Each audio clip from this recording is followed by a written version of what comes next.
today's video, I'm gonna teach you how to fix ChatGPT not working on iPhone. So start by heading over to Settings.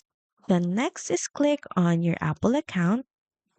Then next is click on iCloud. So from here, just scroll down. Then next is click on Private Relay. Now from here, all you have to do is make sure that the Private Relay setting or option is turned off. The same with what you see on your screen. Then next is head back to your main settings page. Then next is scroll down and click on General.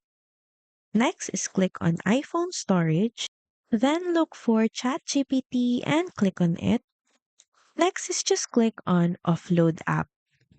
Confirm by once again clicking on Offload App. Then next is click on Reinstall App. Now from here, just wait for ChatGPT to finish reinstalling. Then once done, you can just head back and check if ChatGPT is now working.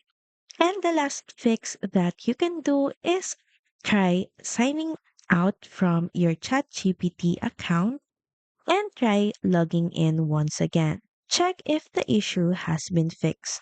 So that's pretty much it. Thank you very much for watching this video, and I'll see you again on the next one. Bye!